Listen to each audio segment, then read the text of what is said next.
Currently, despite having the most wins in both the AL and all of Major League Baseball, 52 of them for New York, no longer the best winning percentage. You expect your front offices to hit that gas pedal when it comes time to get a better team on the field post All-Star break, because the one thing that you know from the Yankees and the Orioles is what, Ben?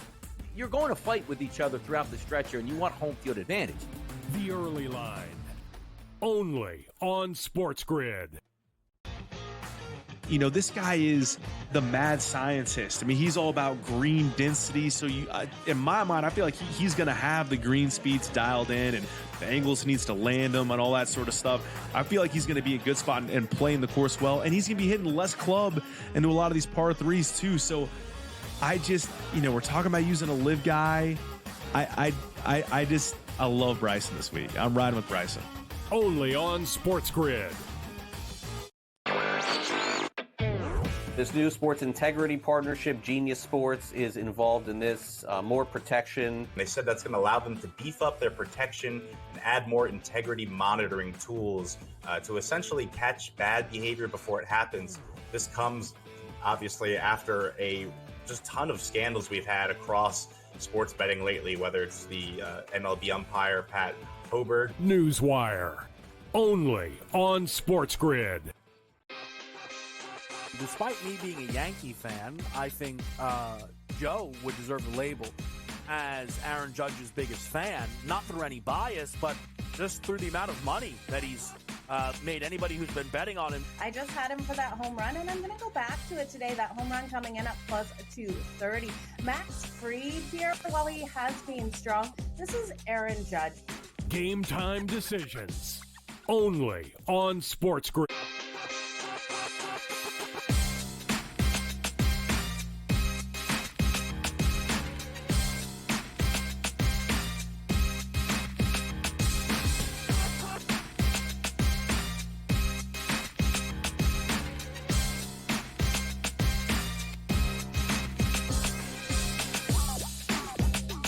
Game time decisions. We are live on SportsGrid Monday night. I'm Kevin Walsh with you here for the next 2 hours, where maybe we could get some breaking NBA news. It is certainly on the board as there are teams that need to get some deals done. We have plenty of big moves that have been made within the last 24 hours, and the fallout is monstrous. We'll break that down here as we get things going tonight. We will also talk about the U.S. men's national team, who have a monster game against Uruguay later tonight. A lot up in the air for that group. There is some action to be had as well on the WNBA slate, and what is a 2-game baseball board, with the third game having already finished up. Let's go quick pick. Let's go Mets Nationals. And let's go James Wood over the 1.5 hits, runs, RBIs, plus 120. You might see it and say, I can't believe he's already back to having a national with the play of the day. But James Wood hasn't burned me yet. He's not this Mackenzie Gore. He's not this Joey Meneses. He's not even this C.J. Abrams, who actually is usually pretty good for me. I don't mind his 1.5 hits, runs, RBI at minus 130. James Wood is meant to be a superstar in this league. That is the idea.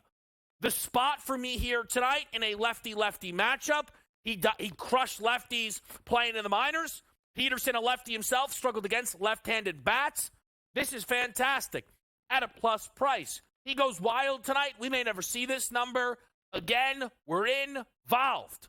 Now, let's talk Klay Thompson. Let's talk NBA free agency, because the Western Conference champion, Dallas Mavericks, get the job done and bring in Klay. Thompson no longer being a Warrior is certainly an adjustment, though the Warriors, if you look at it, since Kevin Durant left, had one obviously great year where they won a title, and everything in between had been up and down. And some of that could be tied to Klay's play. You look at last year's statistic, basically 18 a night. at moments pushed to the bench. That field goal percentage at 43.2. With Clay, you always judge it a little bit differently just because we know how much of his shooting comes from beyond the arc. It's still efficient, even if on the face it may not look it. But when we try to evaluate what does this mean for the Dallas Mavericks, did the Western Conference champs make a good decision?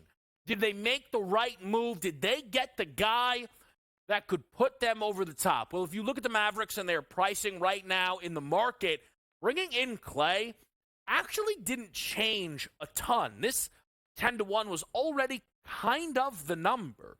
Now, the Mavericks' price had dropped a little bit from when everything kind of reopened, but this is not a team that came crashing down. We saw bigger moves for the Knicks or the Sixers, who we'll talk about in a bit, when they made their big star signings. You see the 5-1 number out there for this team to win the West. That is much shorter than where it was preseason, when we, of course, got involved with the Mavericks and were able to cash that future. But if we stack this team up and we look at their decision, because not only do they bring in Clay, but they've lost Derrick Jones Jr.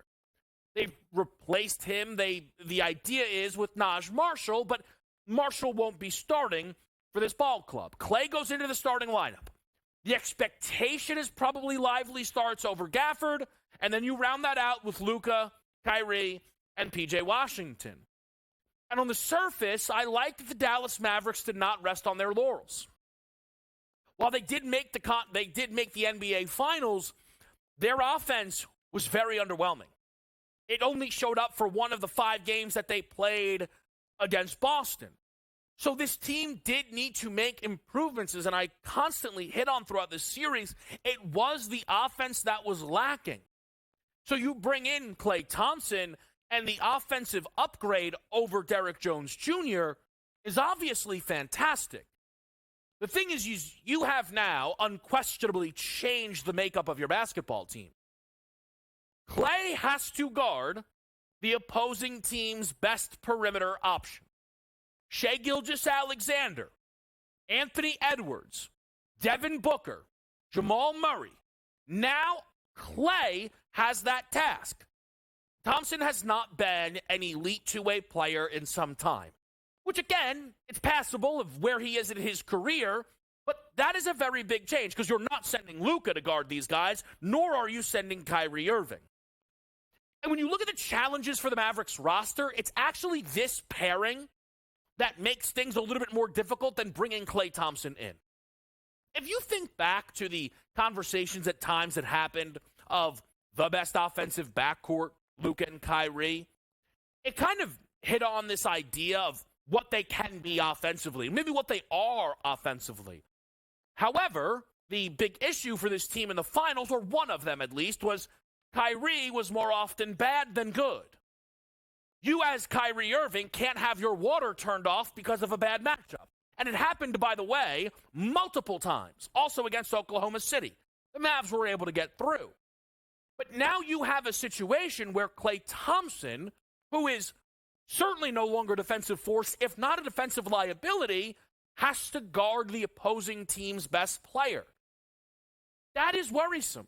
It is. Can Derek Lively turn into an elite, otherworldly shot blocker and a defensive presence in time? Is he ready to do that right now? I'm not sure. Does that mean that Daniel Gafford remains in the starting lineup? Maybe. But still, he's not playing more than 22 minutes a night. And you are also now very much so banking on P.J. Washington being a near all-NBA defense caliber guy for the other best player that he's going to get lined up with. Again, for Dallas, I'm not saying they should have got Kyrie Irving. But they are going to have to be honest with themselves, and to a degree they were, because they pushed in for more moves to try and make this team better. But I don't think it is a slam dunk that this will accomplish it. I don't. And again, don't tell me about Naj Marshall being there. When are you running that lineup out? You throwing PJ on the bench? It doesn't solve a thing. Are you benching one of them? Doesn't solve a thing. It just doesn't. Or you can bench Clay or Kyrie, but you still then end up in a very odd spot. The reason, though, that I would in no way call this an unmitigated disaster, because I think that would also be a far too big of an overstep, is Klay Thompson is still one of the best shooters in basketball. And Klay then will continuously be given open looks by Luka Doncic and Kyrie to a degree. Luka generates open threes all the time. He just does. And if teams don't crash off Klay, then Luka and Kyrie will have much easier drives to the cups. The Mavericks also, though, have one of the best things of going for them that you can possibly have, which is natural progression. Luka just gets another year better, Derek Lively gets another year better, and it can make up for other areas in which you might drop off. The story of Klay going to Dallas is not just his arrival in Texas. It's the fact that he's not going to be a Warrior, and also that he's not going to be a Los Angeles Laker. The Lakers' ties to Klay were robust. We heard that this team had LeBron call Klay at 6 on the dot. LeBron willing to take a sizable pay cut in order to make this happen. Well, it didn't happen. And LeBron and the Lakers continue to sit well back of where these other top teams in the West are priced. Your Minnesotas, your OKCs, your Denvers.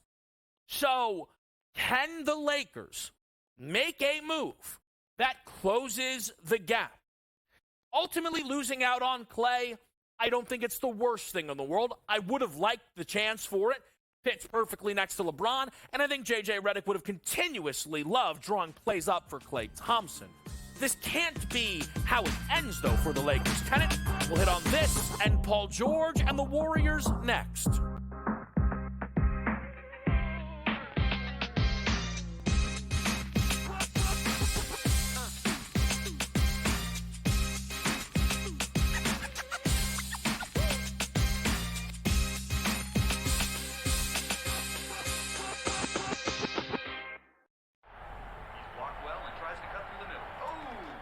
Your gut says Miami is going to win, and you should take the over.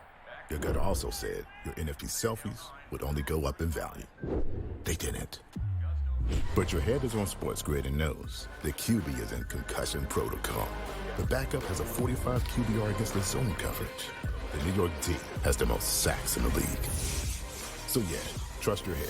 It's smarter to be on SportsGrid. There is going to be an energy to game time decisions that you will feel night in and night out. We're going to go through every single thing, and I've got a great team behind me that's going to help me get the job done. I want this to be the place that people come to. We are going to hit every single one of those markets that you need to know about. There is not going to be a better place, I promise you, than Game Time Decisions. We will have everything at our disposal, and we will use that to our advantage. I'm Kevin Walsh. Tune into Game Time Decisions from 6 to 8 p.m. Eastern on SportsGrid.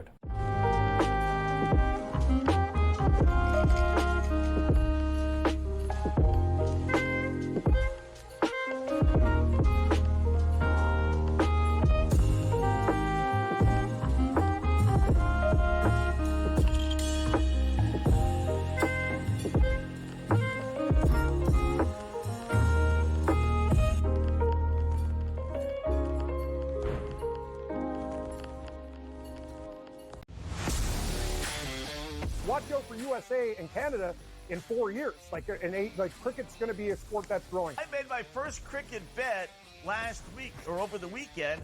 I was getting a team that was leading like 150 to 5 plus odds.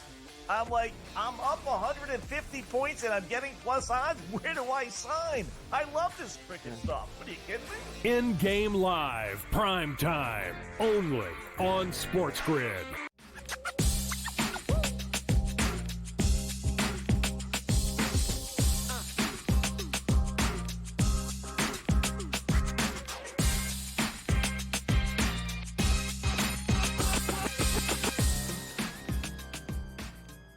Back right here, Game Time Decisions. There are so many NBA teams right now with moves or trying to figure out their next moves. Lakers, no exception.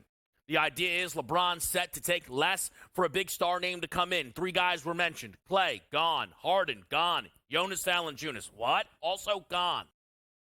DeMar DeRozan is seemingly the only name left where this would qualify. Even if the Lakers get that deal done, there would be more moves that must be made. The Lakers, again, missing out on Clay, I guess because of state taxes, is tough, but it shouldn't be the end of the world. This front office has to get some things done. They're trying to see about the Larry Markkinen availability. They, along with the Golden State Warriors, are two of the top teams that are often mentioned. The Warriors put in a nightmarish spot due to the LA Clippers. This all begins with the fact that Paul George is now a Philadelphia 76er. The big move overnight, past 3 a.m. here on the East Coast, PG announces, it's announced that Paul George is going to Philly to team up with Joel Embiid and newly extended Tyrese Maxey to try and form another true contender in the East.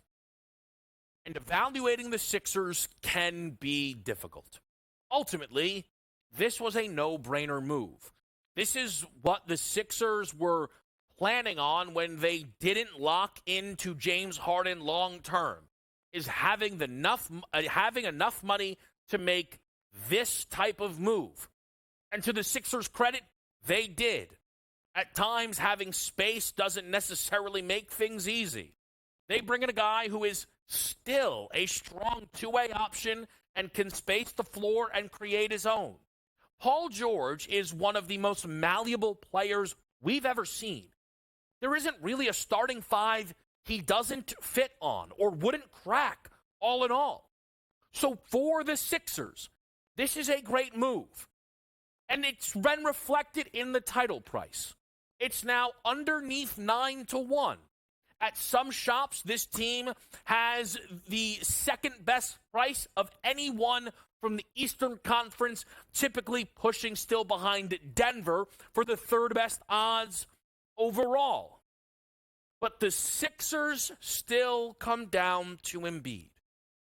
Joel Embiid last year played 39 regular season games for Philly. They went 31-8 in those games. It was a 65-win pace. The Celtics last year won 64 games. No, I'm not telling you it's fair to take Embiid, roll it over 82, and, the Sixers would have been the 1 seed. No, but they damn sure would have been the 2 seed if Embiid stayed even semi-healthy. But that's not even the point there still. When you look at this plus 850 NBA title price, do you trust Joel Embiid to stay healthy enough to go on that type of run? If the answer is yes, you're honestly probably just better off betting that MVP number at plus 600. Because, again, the record will be there. The statistics will be there. That is the hesitation that remains for me with Philadelphia. And it's a tough frustration to know that Joel Embiid is talented enough, but not trust that he will be available enough. Let's take a look at the Eastern Conference as a whole. And if you were right now trying to find some value, where could it be? Boston remains the favorite. The Sixers and the Knicks are the big movers. Giannis and the Milwaukee Bucks in the Eastern Conference are still getting respect right now when you look at where everything stacks up in the East. And then we have a big drop-off for that conference market. Teams like the Orlando Magic, who picked up KCP. A team like the Cavaliers, who are still somewhat in flux. Even a team like the Miami Heat, who so often were always mentioned in this class, haven't been able to make the kind of moves that many were hoping and thinking that they would be able to. So now you have a situation where the market here has tiered things off. Boston tier 1 all by themselves, Sixers, Knicks, and Bucks inside what would be categorized as tier 2. And then again, it is just a big drop here with the Pacers kind of rounding out that third tier of team. How about the Western Conference pricing right now? The Denver Nuggets still hold strong as the favorites. The value of having the best player in the world. But that gap with Oklahoma City closing. Isaiah Hartenstein, the latest move made by the Thunder.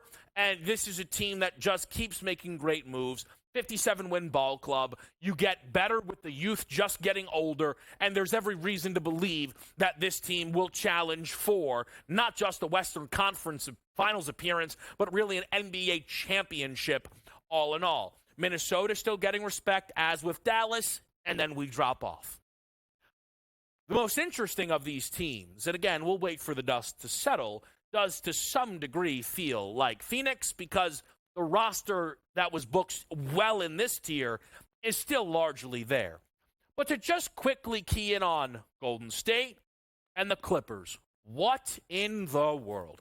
The Warriors have every reason to hate the Clippers forever. They offered up multiple picks, Kuminga, Moody, Wiggins, to get a deal done with PG. And that deal would have put Golden State in this tier. I don't have a question about it. I don't. And the Clippers, you know where they would be? Probably better than this. And instead, they lost him for nothing, being stubborn, because they didn't want the Warriors to be good. An odd move, all in all, from the LA Clippers. With that, though, the Warriors are arguably still getting too much respect. The 10th seed, who strikes out on Paul George, and they were not able to bring in, they were not able to keep Klay Thompson. They got worse. How many teams that were in front of Golden State got worse? Denver, because they lost KCP, fair. Did it close the gap? Obviously not. And the Clippers, again, sure. But are the Warriors the 7th best team in the West? The evidence is not really there unless they, and again, along with a couple of other teams here, can make the move for Lauri Markkanen. A lot to get to on tonight's card. We'll hit the slate next as Game Time Decisions.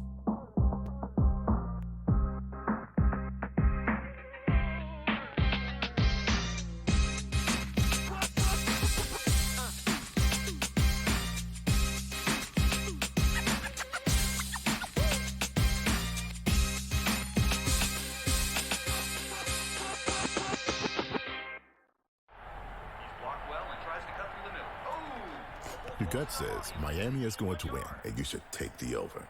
Your gut also said your NFT selfies would only go up in value. They didn't. But your head is on SportsGrid and knows the QB is in concussion protocol. The backup has a 45 QBR against the zone coverage. The New York D has the most sacks in the league. So yeah, trust your head. It's smarter to be on SportsGrid. There is going to be an energy to game time decisions that you will feel night in and night out. We're going to go through every single thing, and I've got a great team behind me that's going to help me get the job done. I want this to be the place that people come to. We are going to hit every single one of those markets that you need to know about. There is not going to be a better place, I promise you, than Game Time Decisions. We will have everything at our disposal, and we will use that to our advantage. I'm Kevin Walsh. Tune into Game Time Decisions from 6 to 8 p.m. Eastern on SportsGrid.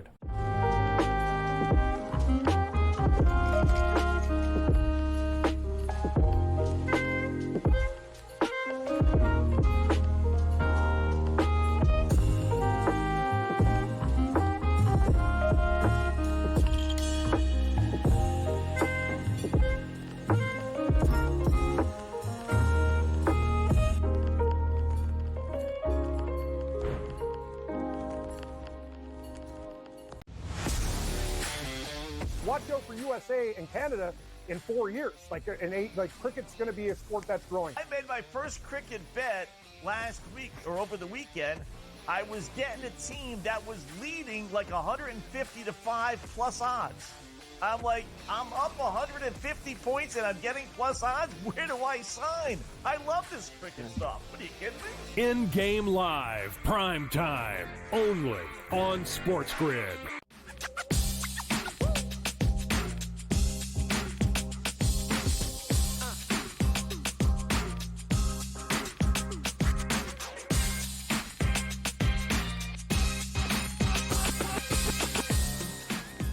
We're back right here, Game Time Decisions. Let's get to tonight's card. We'll talk with Coach James Young in just a little bit here on the show. We mentioned the quick pick already. I want to mention it again because it is coming up shortly. 6:45, Nationals, Mets, the James Wood debut that a lot of baseball fans are excited about. He will be batting sixth tonight in this lineup. One of the top prospects in all of baseball. Lefty bat makes the debut against a lefty. Well, good thing David Peterson struggles against lefties this year, allowing a .296 batting average. I know it's only the one home run, but that home run is, still it comes in such a limited sample size. Wood has power, so if he could get one over the fence tonight, it wouldn't stun. 1.5 hits, runs, RBI at plus 120. If you want to go with something a little more certain, a little more expensive, C.J. Abrams, 1.5 hits, runs, RBI is at minus 130, and certainly an understandable play as well. Earlier today, the Astros beat the Blue Jays 3-1. Toronto still just not inspiring a lot of confidence. We'll see what kind of moves, if any, they do make when the deadline comes up. The other game on tonight's card comes to us from Coors Field. It's Rockies Brewers, and I'm going to play. And it's not a market I've really been involved with a ton, but going to get involved with here. It's a first 5 team total for the Rockies. This is at 2.5, minus 120 juice on this here. But this is something that, and listen, we're always honest here. I played earlier in the day when Bryce Wilson was on the mound. We've got Rob Zanstry. I mean, probably not correct. Let's call it what it is.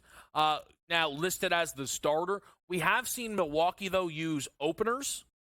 And then occasionally you'll just see Wilson kind of check in for the second. So that's fine, right? I, though, typically don't like to deal with games that have openers. So would this be on the card if I, at the time of placing the wager, knew that this is how they were going to run? Maybe not, but I'm still okay with it there. The Rockies, of course, Coors, big-time total. I'm willing to fade, but it does cut into one of the innings in which I was looking to fade Bryce Wilson. WNBA, I do think you've got a really nice spot for the Connecticut Sun here against the Phoenix Mercury. However, I do not want to make a habit of fading Phoenix at home. This team did just lose a home game to the Fever. I think you could easily argue the Fever's best victory of the season. Major comeback-style performance, trailed by as many as 15 in that game. But what you did see was, some high-scoring hoop, and it's what we've come to expect from the Phoenix Mercury. I know I've talked about it a lot, and that is specifically at home. So while the Sun number, which was 2.5 and has been bet up to 3, is somewhat tempting, I'm playing over 157.5. If the Sun are going to take advantage here tonight, I think their offense is going to have to step up. It's one of the reasons that this team is going through their worst stretch of basketball all year. Not only losers of 3 out of 4, but the one victory was an overtime win without a cover against the Washington Mystics.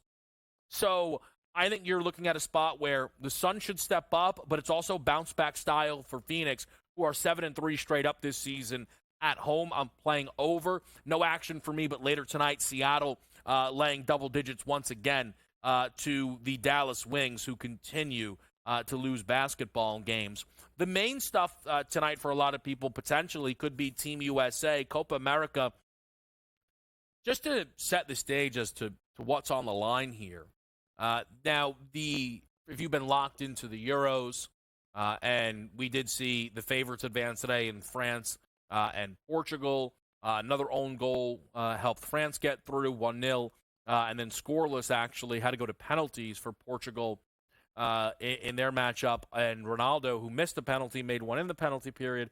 It all worked out. But one of the reasons I really bring that up is the formats are different because you send 16 teams through at Euro 2024. You only send 8 through at Copa America.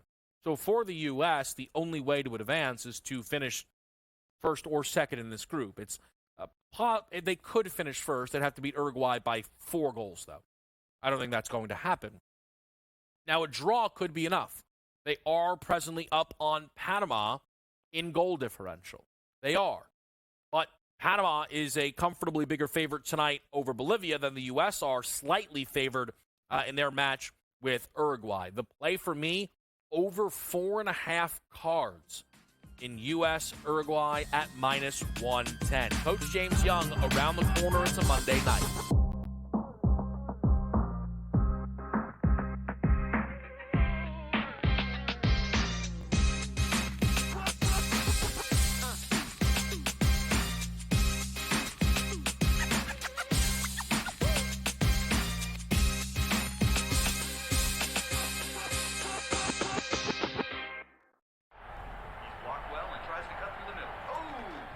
Your gut says Miami is going to win, and you should take the over. Your gut also said your NFT selfies would only go up in value. They didn't. But your head is on SportsGrid and knows the QB is in concussion protocol. The backup has a 45 QBR against the zone coverage. The New York team has the most sacks in the league. So yeah, trust your head. It's smarter to be on SportsGrid. There is going to be an energy to game time decisions that you will feel night in and night out. We're going to go through every single thing, and I've got a great team behind me that's going to help me get the job done. I want this to be the place that people come to. We are going to hit every single one of those markets that you need to know about. There is not going to be a better place, I promise you, than Game Time Decisions. We will have everything at our disposal, and we will use that to our advantage. I'm Kevin Walsh. Tune into Game Time Decisions from 6 to 8 p.m. Eastern on SportsGrid.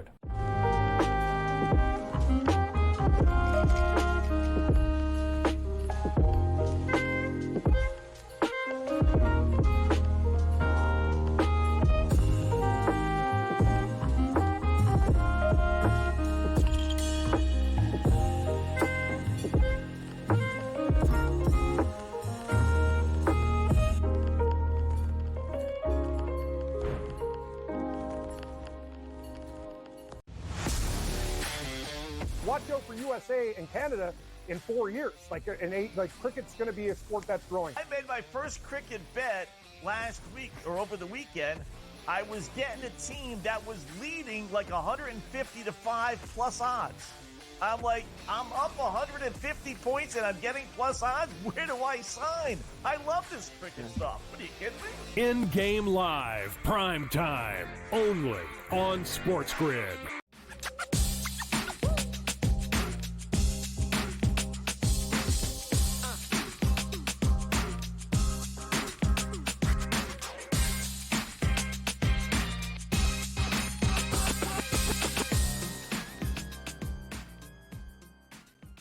Back right here, SportsGrid Live with you, Kevin Walsh, on a Monday night. And as the baseball board is light tonight, it is certainly going to be chock full for us tomorrow on a Dinger Tuesday. Excited to get into the mix. If I may, though, bring up one more baseball item. And I am sure... Oh, I'm not here tomorrow. Oh, wow. I won't see you until Saturday. Guess what? I'll still be working a little bit. So, but also, hopefully you have some time off. And I love you. And I'll tweet you MLB Play of the Days. And I'll be in the mix Dinger Tuesday. You have my word. You have my word. All right? Now, if I do that, right, if I help you, can you help me? You, the people. Can someone else bet Paul Skeens to win Cy Young? I mean, what are we doing? I can't figure this out for the life of me. Every time, close personal friend of mine at this point, Paul Skeens takes the mound, I go and check his Cy Young price on FanDuel, and I don't know what I'm seeing. Paul Skeens was 35 to 1 on DraftKings, right? Currently 75 to 1 on FanDuel. And DraftKings moved him down to 30. They're like, oh my, all right, we've seen enough, right? Skeens is still sitting there at 75 to 1. And allow me to quickly dive into my war bag. Because for those who will say, well, Skeens has not pitched enough or will not be able to pitch enough, at the moment, tied for 10th in wins above replacement for pitchers in the National League is Paul Skeens. I've been talking about this portion of the Skeens wager for a week and a half or 2 weeks now. When I placed the Paul Skeens Cy Young bet, I swore up and down I would always cash out. I don't think he has any chance of winning. I no longer feel that. The Cy Young market is so weak in the National League right now. Ronaldo Lopez leads in WAR at a 3. Ranger Suarez is a 2.9. Guess who you can't find in the top 10? The favorite in Zach Wheeler, which is preposterous. Whether you like WAR or not, whether you do or not, it is crazy for that to be the case. Tariq Skubal is at least 3rd. Garrett Crochet is 2nd. Seth Lugo is 1st. So that's just where things are right now. I cannot believe that there are still Paul Skeens 75-1s out there for NL Cy Young. But if we're talking futures, we're talking basketball, we're talking to Coach James Young. JY, great to have you here on a Monday night with so much going on basketball-wise. And there are so many things that have been going on in the NBA landscape that we're going to get into. I don't want to get there yet because I thought we had a huge result in the WNBA yesterday, and we've got 2 games tonight. Now, let's start with one of the games tonight, then we'll get to the result. Phoenix, Connecticut. The Mercury, off that Fever loss at home, are catching 3 now from the Sun, who have been playing some bad basketball over their last 4 games. Total 157.5. Are you locking in anything for this game? Yeah, I'm actually going to do something I don't think I would normally do. Is I'm going to take them in a rebound spot. I'm going to take the points. I think the Phoenix Mercury team got caught in the third quarter. We'll get to the game yesterday. And obviously a big Kelsey Mitchell 3, I think about 30, 40 seconds left to give them the lead. So I think this is a game where I like the underdog. I like the Phoenix Mercury to get it done tonight. I just don't like what I've seen, Kevin, to be honest with you, out of Connecticut as of late. And to me, it doesn't matter if it's home or road. When they are playing these better teams in the W, they're starting to struggle a little bit. They've lost their last game. They're 6-4 their last 10. So I think this is a spot where anytime you see them in a big spot, right? If you think about their losses at Las Vegas, at Seattle, Kevin, they barely beat Washington. Probably should have lost Washington. By the way, the Mystics are playing much better right now. And then they lost Atlanta at home. I know this is a bounce back spot back-to-back for Phoenix, but I'm going to take the Mercury. I got a feeling the Mercury pull this one out. I heard you before. It's crazy that, and you're right. If Connecticut's going to win, Kevin, I think they have to run, which is everything anti-Connecticut because you have a team on a back-to-back. Brittany Griner, older. Taurasi, 41. Like, you should want to get this game up and down a little bit if I'm Connecticut. So I see your play on taking the over. I'm just going to take the Phoenix Mercury to win tonight. I think it's a sharp play, Coach. I really, really do. I like the angle there. Before we get to Seattle-Dallas, the Mercury and the loss to the Fever. And I don't know if I'm overreacting. I think it was a super important result. This Fever team getting a win like that on the road against the Mercury, I think it's arguably their best win. But the way it happened, down 15, storm back. Caitlin didn't have her best stuff as far as scoring the basketball, but 15, 12, and 9, nearly the first ever triple-double for a WNBA rookie in league history, but also getting step-ups across the board. Kelsey Mitchell played great ball. Aaliyah Boston with a 17-point night. And Alyssa Smith with the double-double. What did you make of the Fever's 88-82 comeback last night? It was the perfect thing for a team that needed to know, and it's been better as of late, that we don't need Caitlin to go off scoring in order to win games. Yes, she didn't shoot the ball well, neither did Taurasi, but I thought that the way she played within the game, getting people involved. You and I talked about this, Kevin, weeks ago, and this is why I always joke around that, like, unlike most people in sports gambling, Kevin and I actually know what we're talking about with the WNBA because, we kind of understand basketball and we kind of watch the game. We said it. When Aaliyah Boston turned the corner, this season will turn the corner because of her ability to score the pick and roll, the ability to put so much pressure downhill that what does it do, Kevin? It opens up everyone else. So if you look at that box score, Alyssa Smith with a double-double, Kelsey Mitchell with a bomb 3 of 6 from 3. Like, they got some points off the bench. I thought it was as big of a win for them as possible because, Kevin, when we talked about this road trip, right, I said before the road trip they had to win 2, right? And the one I thought they should have gotten, they should have got 2, was Chicago. So when they lost that game, I'm like, oh, no, here we go, Seattle, there's a loss. Then it's Phoenix, Vegas, New York. Then Washington, who's playing better, Phoenix, Minnesota, until they play Dallas right before they go for the break. That's not an easy schedule, K-Dub. So this game was pivotal for their psyche, for their confidence, and now they go on the road to end the road trip with house money, with a team that's playing better with the point guard. But if they get all these other parts coming to score the ball and do everything else needed, you got to say you think that there's a chance they could be in the game with Vegas. I'm not saying win it, but at least be in the game for a half, maybe shorten the game, and who knows, maybe steal it in the end. You never know.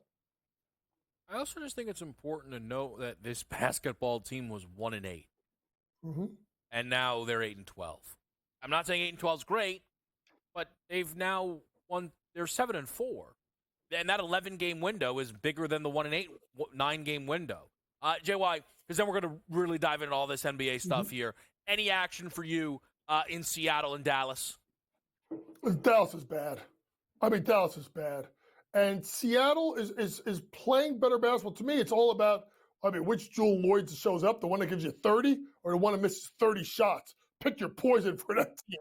But when they are scoring, they've won 3 straight, including winning double digits, and just beat Dallas by 21 a couple of nights ago, I think they get it done. Dallas plays no defense. Give me Seattle minus the points. All right there. So Coach is going to rock with the favorite in Seattle on the Mercury plus the points. I am on the over in Sun Mercury. We come back. Paul George, how big of a deal is it? We'll talk next.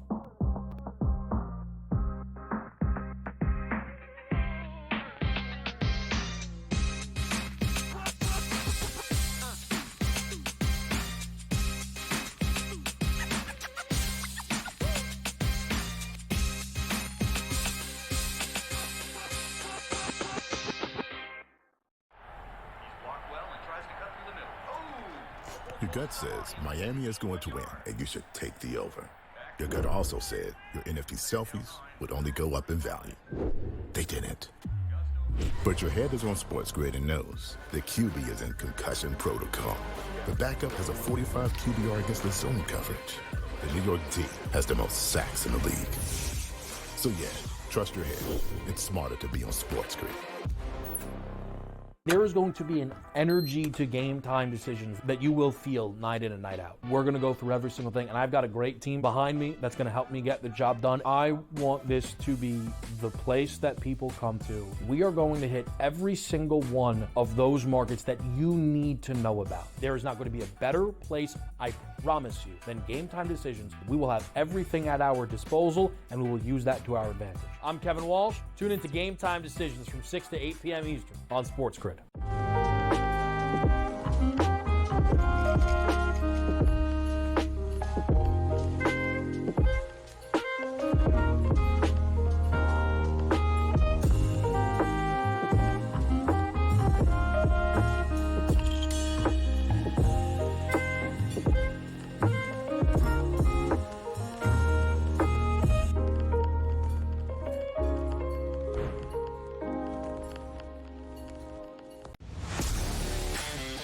Watch out for USA and Canada in 4 years. Cricket's going to be a sport that's growing. I made my first cricket bet last week or over the weekend. I was getting a team that was leading like 150 to 5 plus odds. I'm like, I'm up 150 points and I'm getting plus odds. Where do I sign? I love this cricket stuff. What are you kidding me? In-game live, prime time, only on SportsGrid.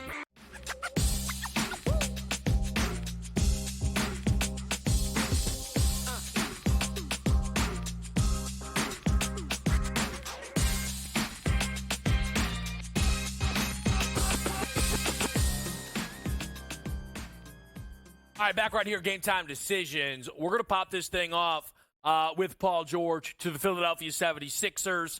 The biggest free agent signing lands with Philly, which was kind of expected, maybe strong, but talked about, thought could be the case when they refused to give Harden the money that allegedly Daryl Morey had promised. We knew this type of this cap space would be available, and they were able to bring in Paul George. Coach, what's your take on everything?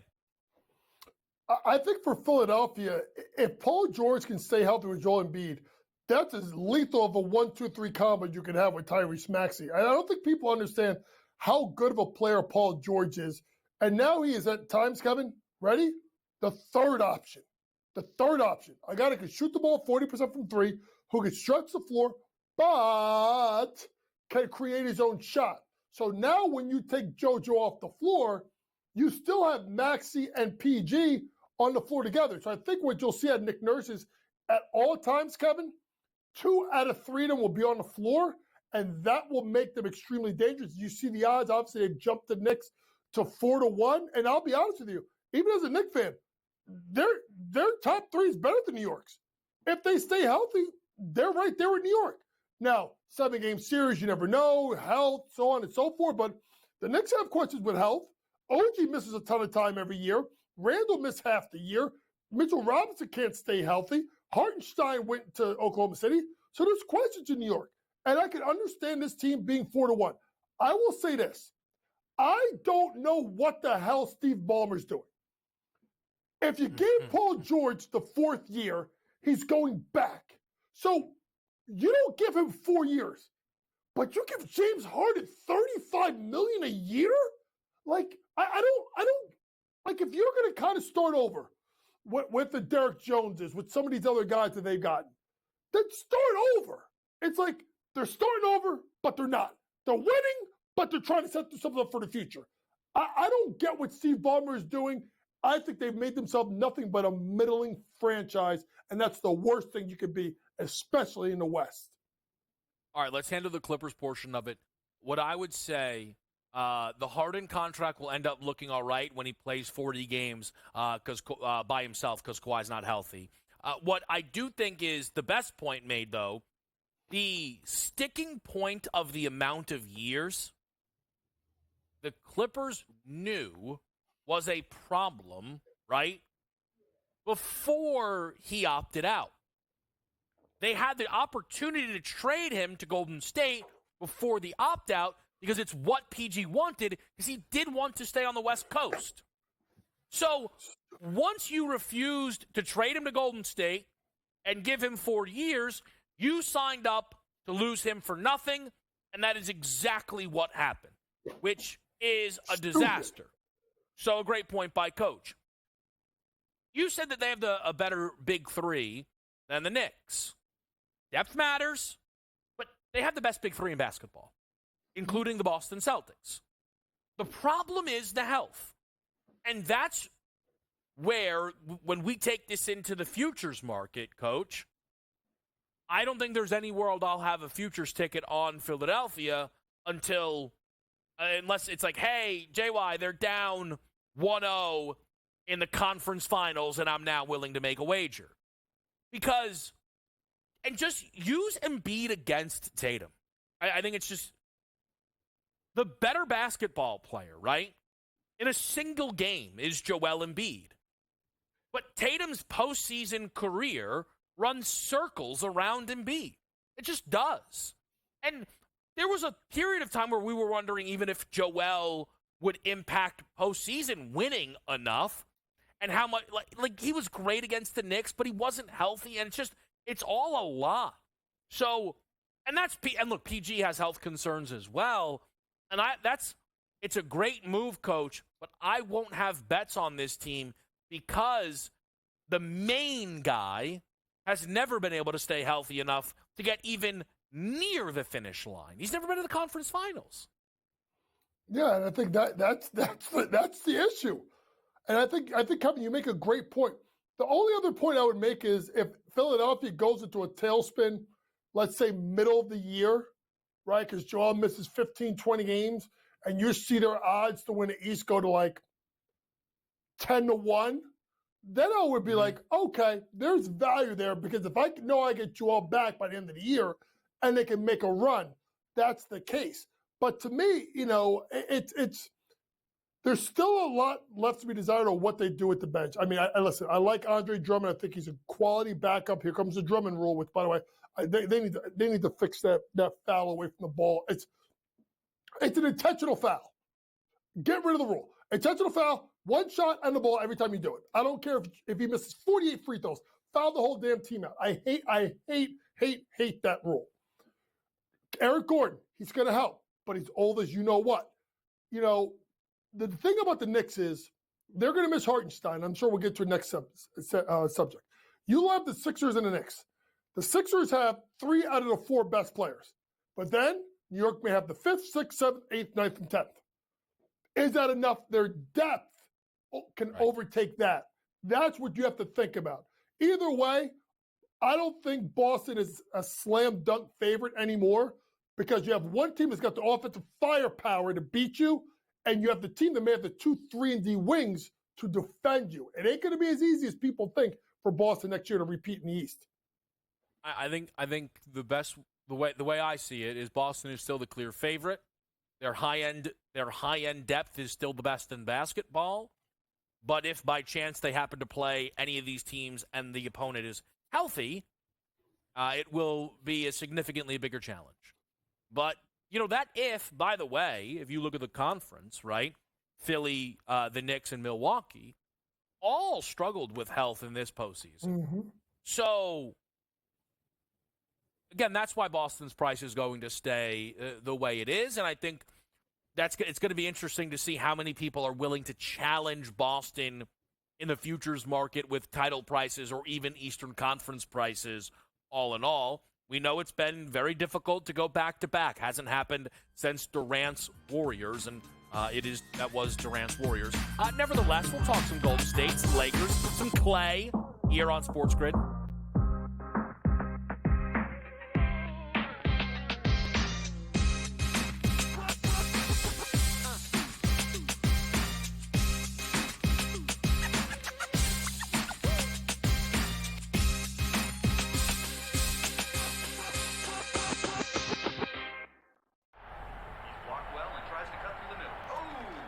Your gut says Miami is going to win, and you should take the over. Your gut also said your NFT selfies would only go up in value. They didn't. But your head is on SportsGrid and knows the QB is in concussion protocol. The backup has a 45 QBR against the zone coverage. The New York D has the most sacks in the league. So yeah, trust your head. It's smarter to be on SportsGrid. There is going to be an energy to game time decisions that you will feel night in and night out. We're going to go through every single thing, and I've got a great team behind me that's going to help me get the job done. I want this to be the place that people come to. We are going to hit every single one of those markets that you need to know about. There is not going to be a better place, I promise you, than Game Time Decisions. We will have everything at our disposal, and we will use that to our advantage. I'm Kevin Walsh. Tune into Game Time Decisions from 6 to 8 p.m. Eastern on SportsGrid.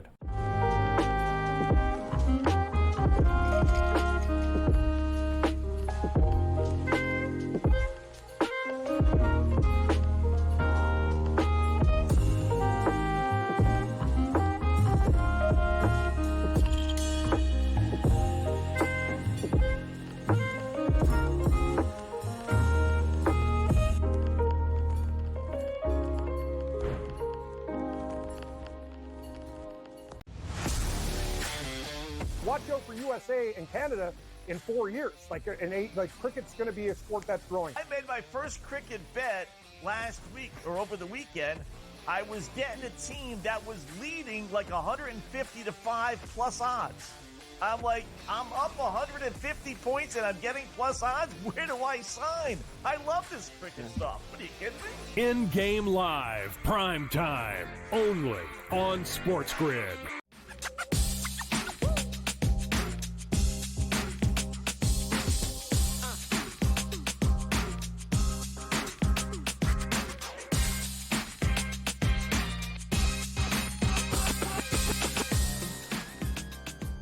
All right, we're back right here. Let's talk Klay Thompson, Coach. The Mavericks make a move. They made the NBA Finals. They felt they needed more. How do you assess Klay Thompson to Dallas? I think it makes complete and total sense, Kev. We've talked about it. They got beat in the finals. Main reason, they got outshot. They got outpointed at the three-point line. And the ability to shoot the three and defend the three becomes really important. Now, what you do with Klay Thompson is this. Is he the Klay of, 2015? No. But can he be catch and shoot Klay, where you just put him on the wing and you got a Kyrie looking first side, second side, you stick Clay in the corner, or you run him off some screens at some points, I think this opens up so many driving lanes for Luke and Kyrie, which then make them extremely dangerous. I also think that makes Derek Lively dangerous now at the dunk spot. Because Kevin, where are you coming with the help, right? Where's the help coming from, right? And especially the fact that P.J. Washington showed himself to be a decent three-point shooter in the corner once he got to Dallas. I think this makes him so much better. Kevin, I never thought he was going to the Lakers. I never thought he was going to the Lakers because I don't think Golden State was going to be like, yeah, go down the block, go there, go to LA and go with LeBron and watch LeBron maybe win himself another title. I don't think he was ever going there. I always thought when I heard Dallas that was going to be the spot for him. Also, Kevin, big thing, finance teacher, business major, no state income tax. Who has the highest income tax rate in the nation? California. Who has no income tax, state income tax? Texas. He keeps about 9% more of his money. So I think ultimately, although I do think it's odd because the income tax stuff doesn't get talked about, sometimes I feel, to the way that you would expect. But if I'm assuming more admittedly than kind of putting the numbers in, I think Clay wanted the biggest deal possible, and if basically the state income tax made the Mavericks money more than the Lakers money, I think that's why he went to Dallas. He just went for the most money. Now, the Lakers didn't get a move done. It feels, Coach, like the only big name signing on the board would be DeMar, and I don't know how you feel about that fit. How do you feel about the Lakers right now after striking out on Klay Thompson? I think DeMar is intriguing. Catch and shoot guy, needs a little ISO ball. I got to see what you got to send back to Chicago in return. I also wonder, do you take a swing, really low-hanging fruit, on Zach LaVine? Zach LaVine, the Chicago folks are trying to attach a first-round pick, and they can't get him out the building. Could Zach LaVine be the shot maker creator that could play next to LeBron? Now, you're going to sacrifice some of the young kids playing time. Could you go three-guard lineup? You know, what do you need back? I am one of those people that I'm a little bit more on LaVine than others. I think you get him out of Chicago, you get him away from Billy Donovan. I still think he's an effective scorer when he's surrounded with the right cast, and he's not the number one or number two scoring option. Chris Haynes reported that the Warriors turned down Chris Paul and Andrew Wiggins for Zach LaVine. They waived Chris Paul, and they don't want Andrew Wiggins. Dumb. Forget how crazy I think that is. And Zach LaVine is now more than free. You get additional bonus pieces if you bring in Zach LaVine.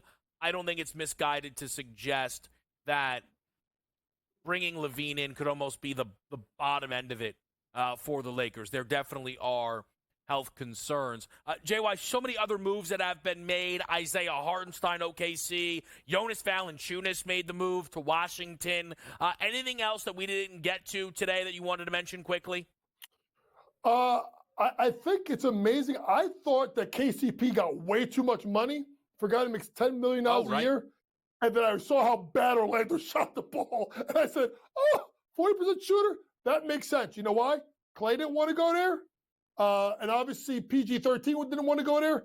Next guy was KCP. He cashed up, cashed out. Same thing for Hartenstein. Sometimes you got to move on to get big paychecks. Good for them. I think KCP allows Orlando to have dreams of an elite defense. Look, he's not like an otherworldly shooter, though.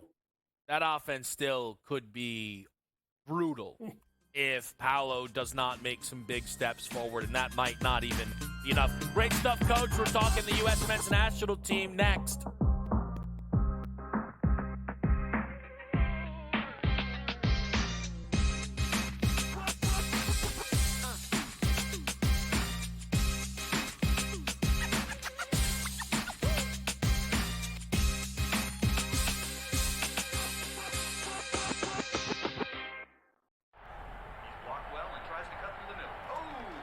Your gut says Miami is going to win, and you should take the over. Your gut also said your NFT selfies would only go up in value. They didn't. But your head is on SportsGrid and knows the QB is in concussion protocol. The backup has a 45 QBR against the zone coverage. The New York D has the most sacks. So yeah, trust your head. It's smarter to be on SportsGrid. There is going to be an energy to game time decisions that you will feel night in and night out. We're going to go through every single thing, and I've got a great team behind me that's going to help me get the job done. I want this to be the place that people come to. We are going to hit every single one of those markets that you need to know about. There is not going to be a better place, I promise you, than Game Time Decisions. We will have everything at our disposal, and we will use that to our advantage. I'm Kevin Walsh. Tune into Game Time Decisions from 6 to 8 p.m. Eastern on SportsGrid.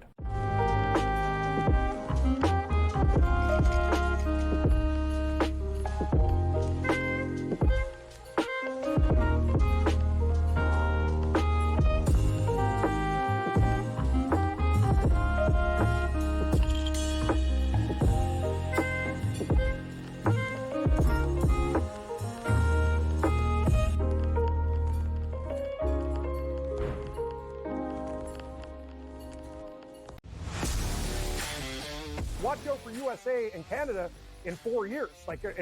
Cricket's going to be a sport that's growing. I made my first cricket bet last week or over the weekend. I was getting a team that was leading like 150 to 5 plus odds. I'm like, I'm up 150 points and I'm getting plus odds. Where do I sign? I love this cricket stuff. What are you kidding me? In-game live, prime time, only on SportsGrid.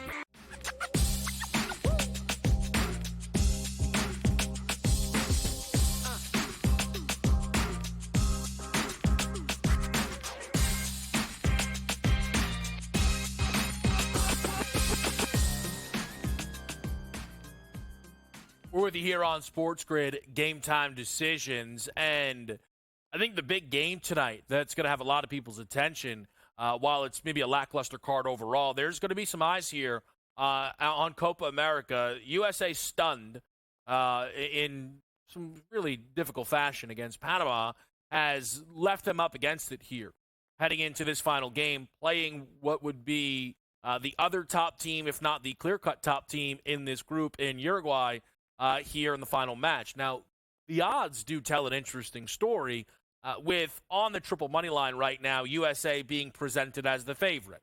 How much of that is the scenario? For those that aren't, familiar with it, we are at this point in time in group stage play, and the USA sure could use a win.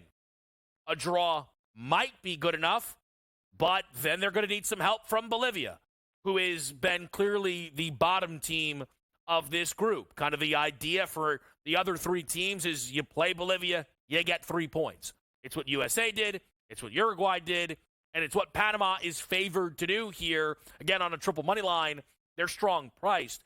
We are joined here by Eric Wynalda, who has a lot of experience. Not only you can hear on SiriusXM FC channel 157, where he does host Wynalda Talks Football, but he's also played for the U.S. men's national team here. Eric, we appreciate you making some time. What are your feelings right now heading into this game for USA tonight? Well, there's a lot going on. First of all, thanks for having me on. It's good to be with you. A lot of nervous people right now. That's the bottom line. A lot of pressure on this coach to get it figured out. We're looking at about a six to 8 month runway with everybody basically talking about, is this the measuring stick for this U.S. team?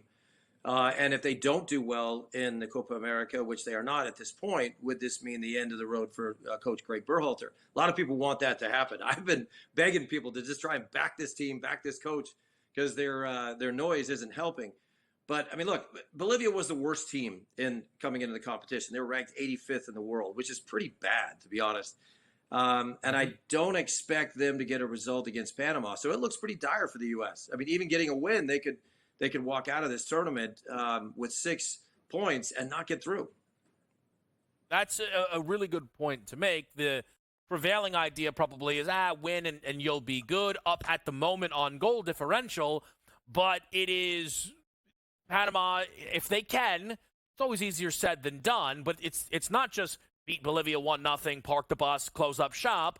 Is they're going to look to continuously pour it on. I'm sure there'll be plenty scoreboard watching.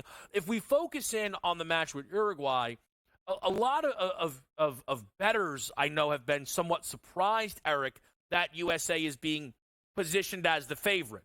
When you evaluate, because again, Uruguay can't lay down. They can't, if they lose this game by 4, super unlikely, but they very well could find themselves eliminated from this group as well. When you evaluate these teams tonight, are they close? Is there a gap one way or another? Well, if you look at more recent results, you could say yes. You could say that the United States played fairly well against them last time, about a year ago, and got a fairly good result. Problem is Bielsa, the coach of Uruguay, is not going to hold back. He has already said that publicly.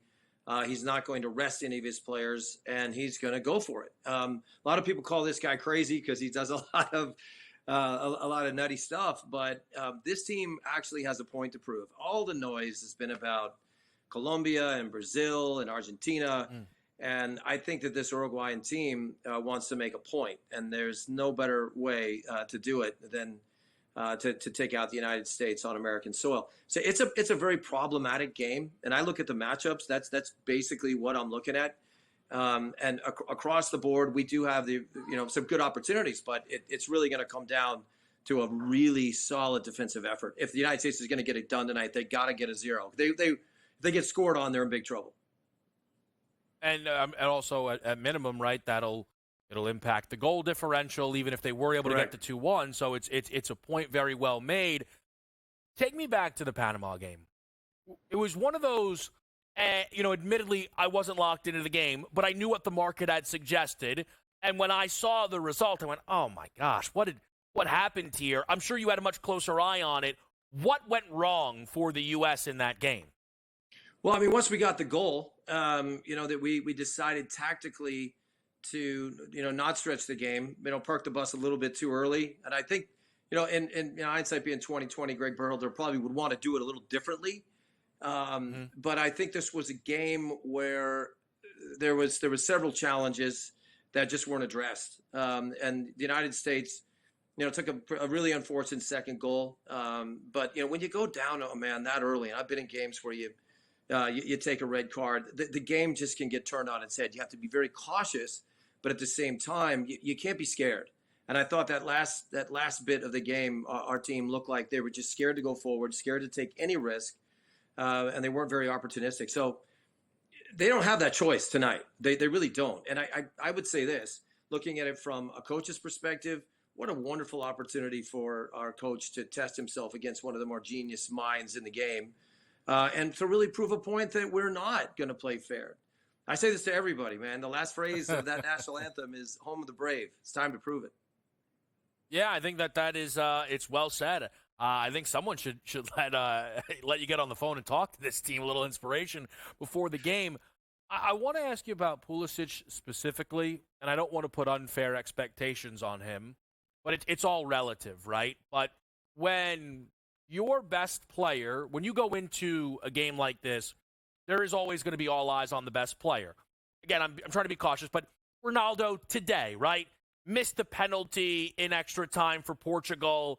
You saw how that weighed on him. Ronaldo's accomplished, I mean, maybe not at the national level, but almost everything. He's completely broken up about it. I know it all worked out in the end. How do you feel the temperament will be for Pulisic specifically heading into a match like this with these type of expectations and pressure? Well, I mean, look, I've said this time and time again. He's a very good player, but we got to stop being so reliant on him. There are other guys that can certainly make a difference in these kind of matches, and he needs to recognize that. I think one of the criticisms that I could have of Christian is that he's trying to win the game on every play. Good leaders understand that how this works. I mean, I'll go back to the Michael Jordan days with the little speeches with the Paxtons and the Kerrs of the world. Say, look, they're going to be all over me. I'm going to pass you the ball. Be ready, and then they make their shot because they have the trust of the leader and probably the best player on the team. And that happens a lot in our game. You know, Ronaldo was a great example today because he was crushed after he missed the penalty kick. But by the way, do some research on Oblak. He's probably one of the best guys on the planet as far as saving a penalty kick. It didn't work out for him in the penalty kick shootout, but that was a brilliant save, and he's one of the best in the game. But as far as Christian is concerned, I think he's got to let somebody else into the game. Too many times he tries to win the game, on every play. And he's better off recognizing that, yes, they are going to put a little onus on him. They're going to double team him at times. Dump the ball and let somebody else do it. And that's a hard thing to do at times when you're putting so much pressure on yourself. But I'd like to see him and be a leader in a different way, because there's other guys that can find the back of the net. It doesn't always have to be him. Well, I'd say, although it would be nice if it was him tonight, but maybe a few other guys could set him up. He's in my Eric, team. If I picked him in my team. I'll tell you that right now. I wouldn't bet against him. He's always showed up in big games. Look at the World Cup. I mean, amazing goal, gets taken out by the goalkeeper and gets us through on a pretty good pass from Sergiño Dest. But he's a guy that can get it done. So, I mean, I think Reina will have a good game, but I wouldn't be surprised if somebody else gets the goal. At minimum, it's nice to have a high-stakes but somewhat also high-expectations game for Team USA. Eric Wynalda, SiriusXM, Channel 157, SiriusXM FC. Eric, thank you so much. Enjoy the game tonight. We'll watch it all play out. We'll be right back here on SportsGrid.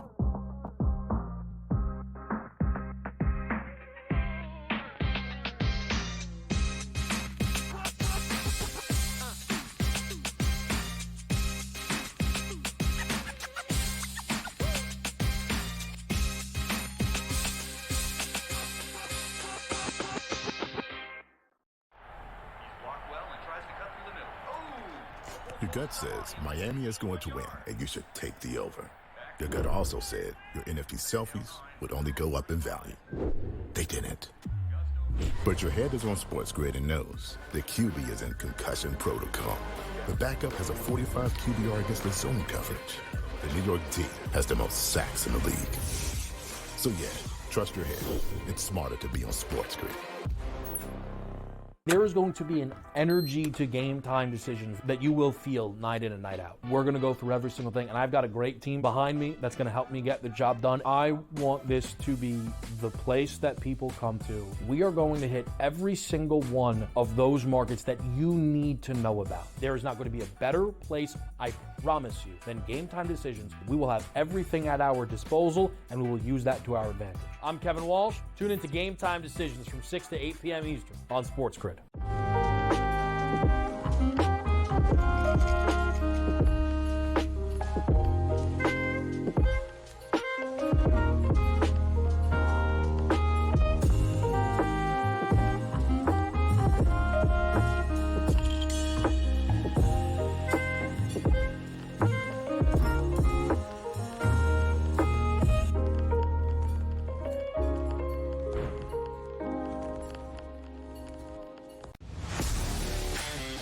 Watch out for USA and Canada in 4 years. Cricket's going to be a sport that's growing. I made my first cricket bet last week or over the weekend. I was getting a team that was leading like 150 to 5 plus odds.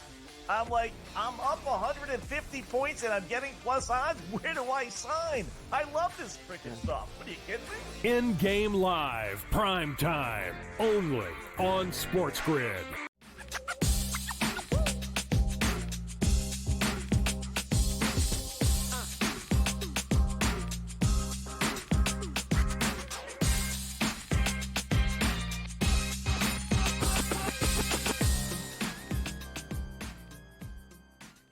Live right here on SportsGrid.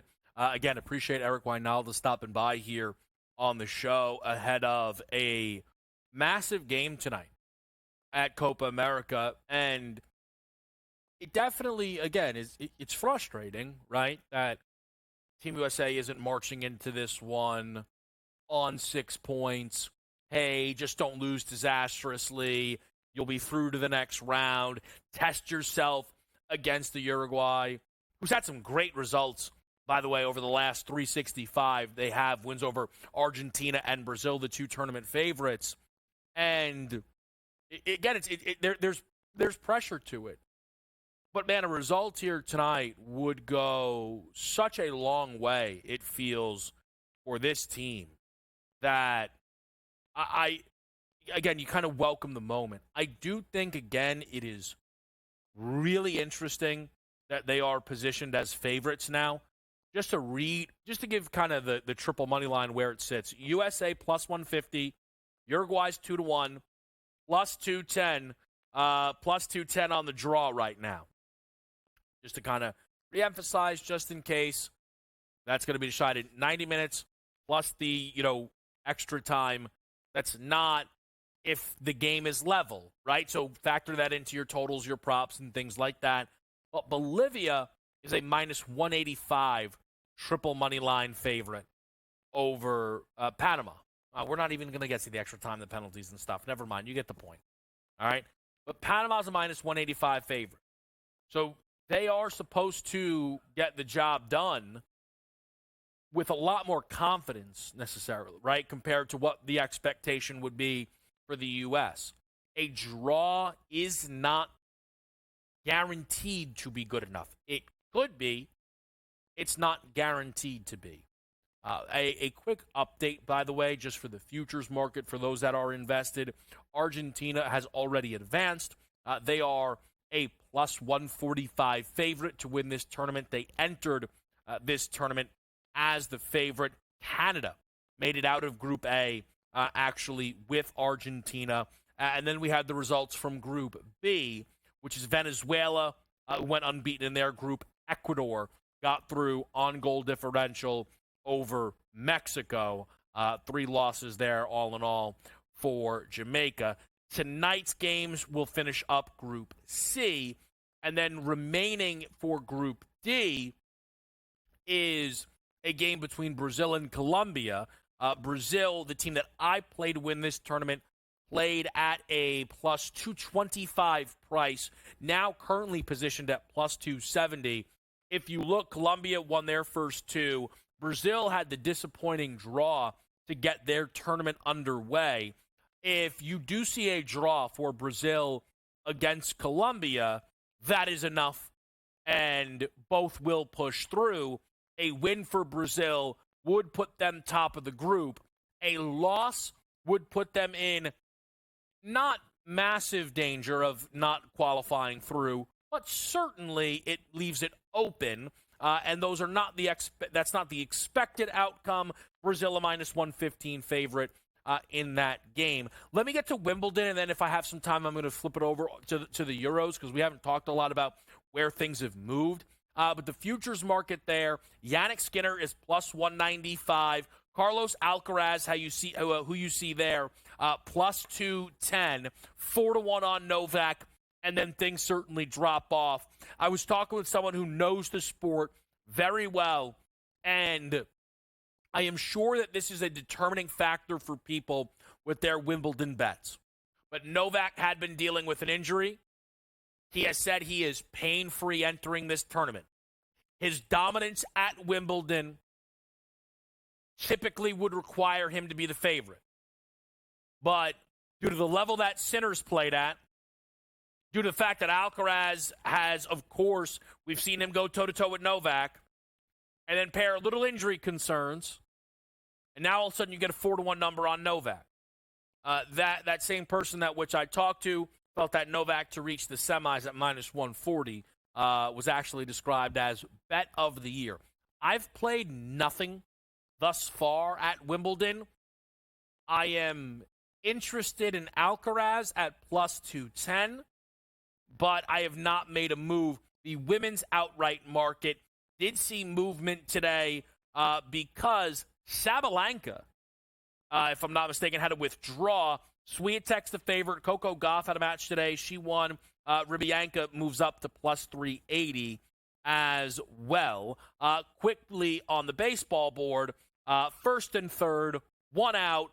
On third is James Wood, who singled. What do the Nats do? Ground into a double play. This team is terrible. This team is awful. They should be relegated to AAA. Many Nats fans would be happy. They're all minor league baseball merchants as it. Now, With that said, quickly at Euro 2024, France gets the job done. I am someone who placed a France outright wager at plus 600 this weekend. That number down to plus 450. France, though, there was a chance for a lot more movement that did not come because a lot of top teams had what looked like worry moments erased. Portugal today fits that description as they were in they had to go to penalties. Jan Oblak, as again, Eric Wijnaldum mentioned, an incredible keeper. I don't know if he's still at Atletico Madrid, but certainly brilliant for that club. Gets the save against Ronaldo. Couldn't get it done in penalties, though. Costa, brilliant on the Portuguese side of it all. They save off elimination. Spain did allow the first goal to Georgia, but they also won 4-1. England, the tournament favorite, refuses to play well. Hey, Jude Bellingham, can you save us? Hey, Jude Bellingham, can you save us? That's the game plan. Harry Kane tucked one as well in extra time. All in all, they've not looked good, but their path is supposedly so easy, this is their price. But Switzerland, what they look like against Italy, I'm not all too sure about that number.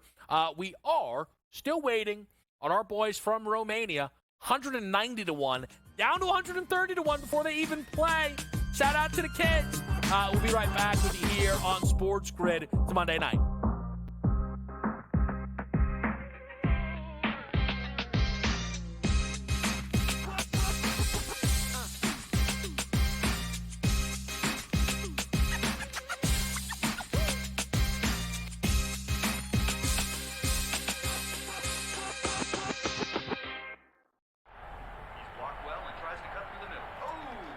Your gut says Miami is going to win, and you should take the over. Your gut also said your NFT selfies would only go up in value. They didn't. But your head is on SportsGrid and knows the QB is in concussion protocol. The backup has a 45 QBR against the zone coverage. The New York D has the most sacks in the league. So yeah, trust your head. It's smarter to be on SportsGrid. There is going to be an energy to game time decisions that you will feel night in and night out. We're going to go through every single thing, and I've got a great team behind me that's going to help me get the job done. I want this to be the place that people come to. We are going to hit every single one of those markets that you need to know about. There is not going to be a better place, I promise you, than Game Time Decisions. We will have everything at our disposal, and we will use that to our advantage. I'm Kevin Walsh. Tune into Game Time Decisions from 6 to 8 p.m. Eastern on SportsGrid.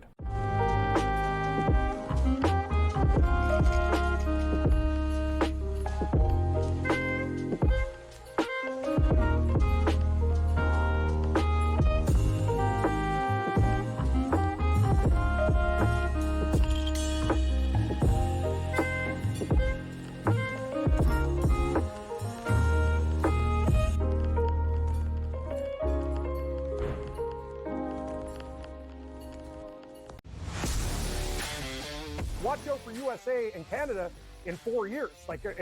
Cricket's going to be a sport that's growing. I made my first cricket bet last week or over the weekend. I was getting a team that was leading like 150-5 plus odds. I'm like, I'm up 150 points and I'm getting plus odds? Where do I sign? I love this cricket stuff. What are you kidding me? In-game live, prime time, only on SportsGrid.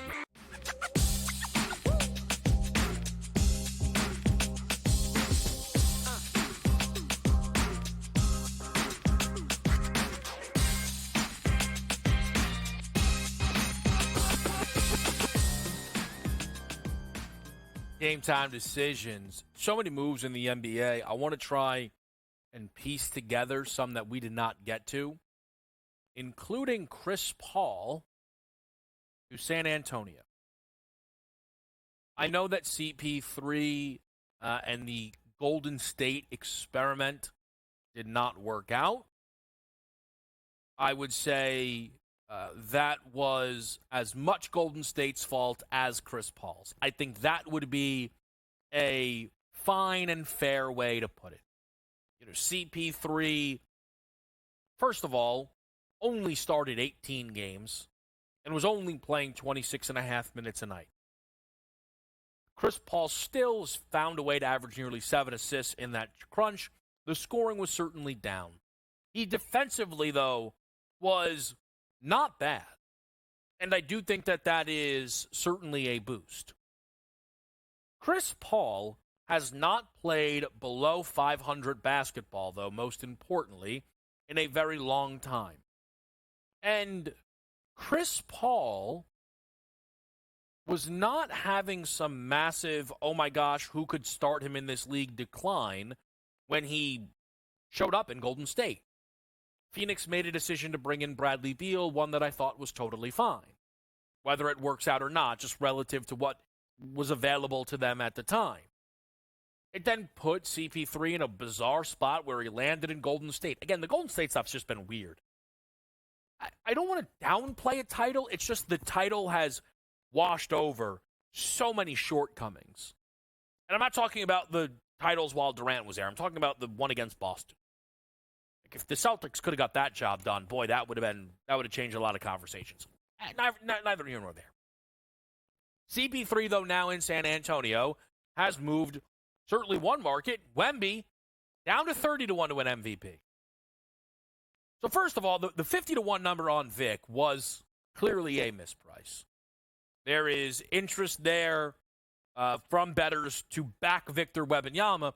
And what I would say is, if you look at his 30-1 number, he is next to guys that actually get MVP votes. Wemby is not being priced as a cute, fun little bet to make. Like, the idea is he will challenge for the award, and I don't think that is ridiculous. I don't know what other moves will be made. They were rumored today to get Nick Batum. That fell through. I thought that would have been nice. I really do. It didn't happen. It is what it is. But bringing in Chris Paul is going to, I believe, lock him into the starting lineup. The question is, will it knock Stephon Castle out of it? I don't think it needs to. Again, one of the reasons I was so high on Stephon Castle coming into the year is his size, or coming into the draft, when we're talking about our prospects. I said that he and Reed Shepard, for me, were the top two prospects in the class. Stephon Castle, 6'6", 225. He can start next to Chris Paul.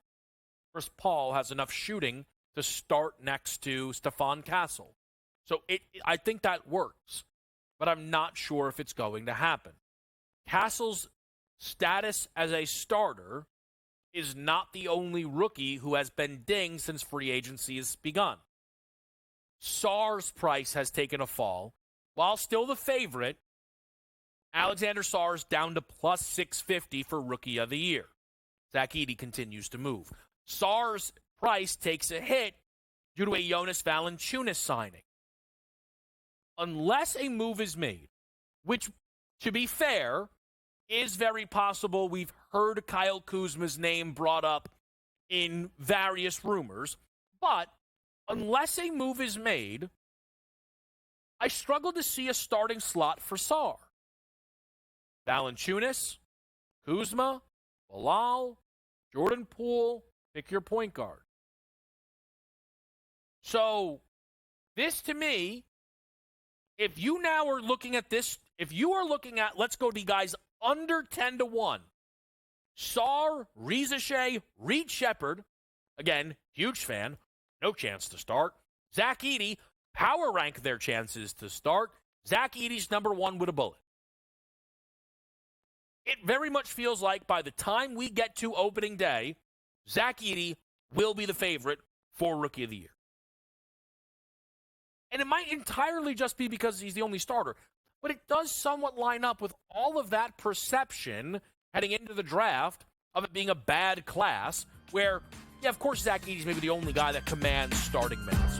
We'll talk to Consig about it all next year on Game Time Decisions.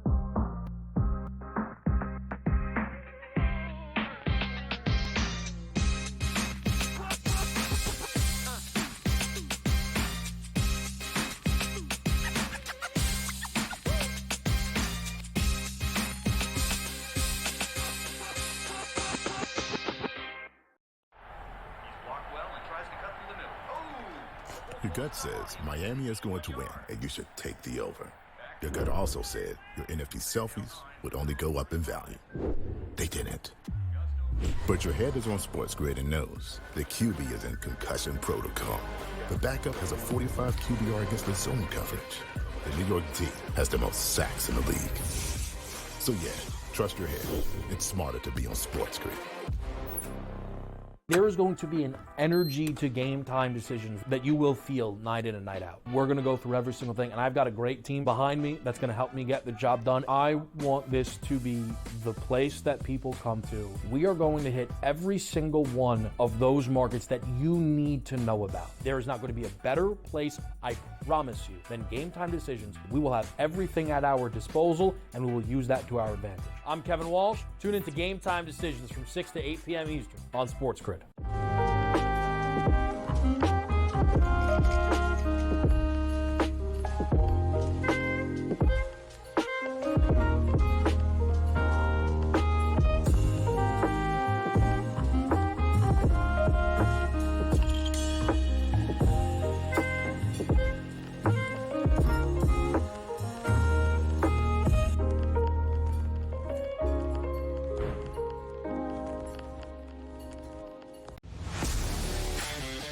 Watch out for USA and Canada in 4 years. Cricket's going to be a sport that's growing. I made my first cricket bet last week or over the weekend. I was getting a team that was leading like 150 to 5 plus odds. I'm like, I'm up 150 points and I'm getting plus odds. Where do I sign? I love this cricket stuff. What are you kidding me? In-game live, prime time, only on SportsGrid.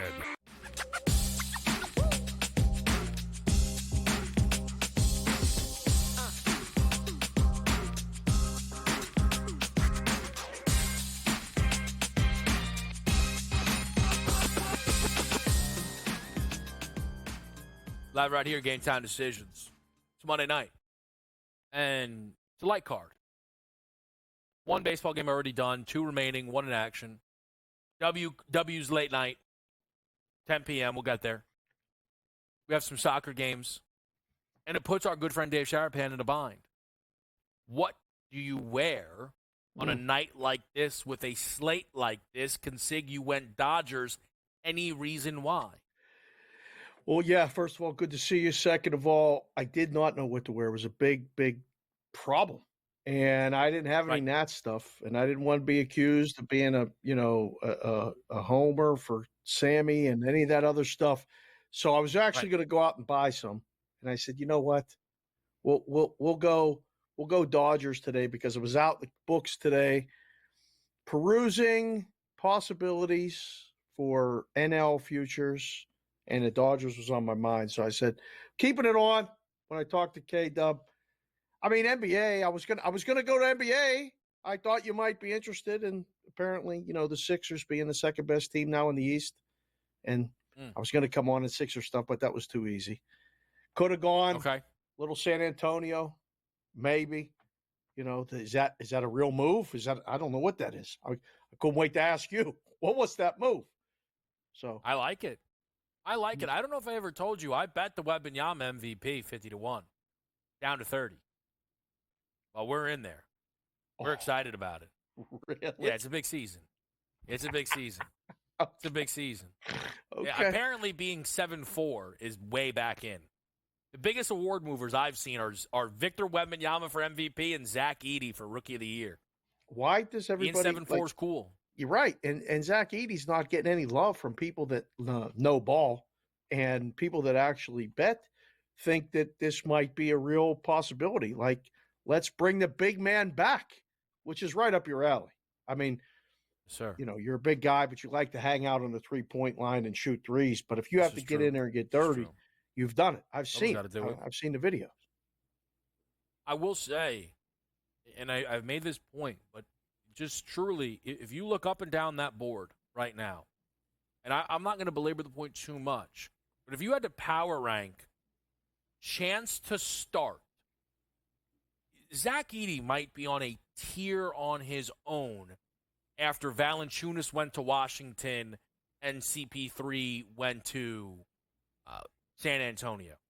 Like, I think Castle could still start, but you go through it, man. Rizachet needs a lot of Hawks to get moved. Reed Shepard, it's not happening. Love the player. It's a year away. Matas Buzelis needs 48 guys from the Bulls to get traded. Now, they might all get traded, all right? But that needs to happen. Rob Dillingham needs Mike Conley to retire. Klingen's third-string center on that awful Portland team. Wow. Salon, I mean, listen, I might give out $100 if people really remember where that kid even got drafted. I do, but I'm just trying to be honest here. Cody Williams, same story. Really like the player. Look, maybe Utah gives Cody Williams some burn. I'm not sure. Maybe they trade Lauri Markkanen. The one thing I did say to people, David, and I will throw this your direction. I'm curious if you have a similar read. It does not seem like there is a realistic, right, or even semi-reported, however you want to phrase it, it doesn't look like there is a realistic or semi-reported move that could prevent Boston from being booked on their own tier heading into this season. Oh, I agree. The only thing that I thought was, and I guess, we'll address it later at some point on In-Game Live too, but they're for sale. Does that affect anything? Like, I don't think anything that happened today or that might happen tomorrow or anything is going to affect anything. They are that much better, at least perception-wise, in the market, and they have to be priced as such. You can't – who's next? That's the thing. Who do you put that's even remotely close to that shelf? I don't think there's anybody. I think it requires a level of movement that we aren't expecting, and I don't think will happen. And what do I mean by that? LeBron, Steph, Durant, Kawhi. You know what I mean? Like, I think I agree with the first two, maybe three, but you're right. You made the face. I was thinking the same thing. I'm like, I don't even know if he would move the number. I honestly don't, and I love Kawhi, but I don't think him going to someone. I don't know what he's going to play, like how many games, and if he's healthy or not. If he wants, I don't know. It's just a fair question. I know how good he was. Finally I don't know how good he is. Because the number finally dropped, though. Dallas? Phoenix is an interesting one. Right? Dallas brings in Clay. Again, I think there does not appear, even like Lauri Markkanen could be traded, right? I think that he could be a really, really nice player for wherever he lands. No doubt. But Lauri Markkanen's not going to put someone at under 6-1. No. That's kind of all. That's just where. Now, if you think OKC could get Lauri Markkanen, that's different. Okay. But they don't seem to be one of the teams who are in that race. So that's just where all this stuff goes. Let me move off the basketball and ask you about. I can't help it. I'm going to do it. I'm going to do it now since we're closer to break, because that means I won't stay on it too long, even though you'll want to as well. Yep. But the Paul Skeens stuff's out of control. He's still 75-1. At this point now, it's just a bad number. How about this, Dave? DraftKings, so it was at 35. Yes. Right? Yep. FanDuel's at 75. Yep. Skeens has to start against Atlanta. You know what DraftKings did? They went to 30. What, dude, does DraftKings operate in Pittsburgh only? I mean, someone tell me what's going on here and why he's 75-1 on FanDuel. People are watching. I'm getting texts about K-Dub and the Skeens price. I said, he's been talking about it for a month. You guys missed the beginning of this. We started talking about this after his second or third start when I saw him in Chicago. I think it's definitely regionalized, right? Like, it's not really maybe as much out here, out west, but I know, still with all the ties to Pittsburgh and Pennsylvania, there's people betting it. There's people talking about it. And, I got a guy who has a 200-1 ticket. Not just you. Like, he took a flyer and said, I'm doing it because he has a Rookie of the Year ticket at 20, I believe, 20 to 1. So it was worth it. I mean, he looked good on Saturday. Skeens Day is a thing. It's a real thing. And I think, so in the book, the move there is if he pitches good, it's only going to go down. Well, he's probably going to pitch good, so move it down. That's what they did. I don't know if anybody actually took a bet on it, but trying to stay ahead of it rather than catch up behind it. Well, again, the one book is just like desperate to catch up behind. I don't know what, it's so weird to me. I don't understand it. And look, I know the statistic is not everyone's favorite, and I know what I'm about to say is going to make the people who believe that angry. I will just say Paul Skeens has a higher wins above replacement right now than we don't curse on air, than the favorite in Zach Wheeler. Like, are you sure? Like, I'm not telling you Skeens gets the vote over Zach Wheeler. I'm telling you one guy's 2-1. Yeah. And nobody even thinks he's the best pitcher on his own team, at least to this point in the year. It's Ranger Suarez. I don't know what's going on anymore. The NL, they might not, you know what? They might not hand the award out. Whoa. And then every bet will get graded as a loser because nobody apparently has been good enough. Shout out Tyler Anderson, AL Cy Young. We'll be right back here with Dave on the other side. Come on, man.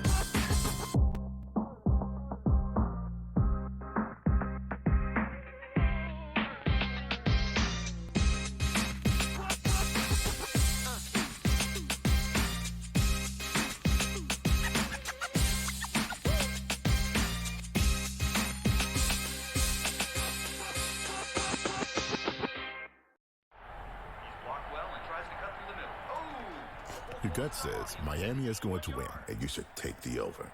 Your gut also said your NFT selfies would only go up in value. They didn't. But your head is on SportsGrid and knows the QB is in concussion protocol. The backup has a 45 QBR against the zone coverage. The New York D has the most sacks in the league. So yeah, trust your head. It's smarter to be on SportsGrid. There is going to be an energy to game time decisions that you will feel night in and night out. We're going to go through every single thing, and I've got a great team behind me that's going to help me get the job done. I want this to be the place that people come to. We are going to hit every single one of those markets that you need to know about. There is not going to be a better place, I promise you, than Game Time Decisions. We will have everything at our disposal, and we will use that to our advantage. I'm Kevin Walsh. Tune into Game Time Decisions from 6 to 8 p.m. Eastern on SportsGrid.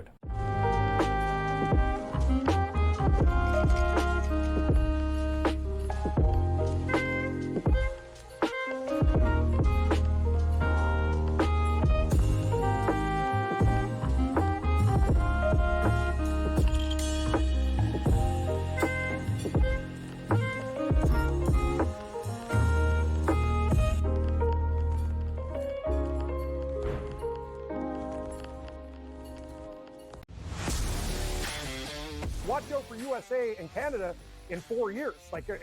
Cricket's going to be a sport that's growing. I made my first cricket bet last week or over the weekend. I was getting a team that was leading like 150 to 5 plus odds. I'm like, I'm up 150 points and I'm getting plus odds. Where do I sign? I love this cricket stuff. What are you kidding me? In-game live, prime time, only on SportsGrid.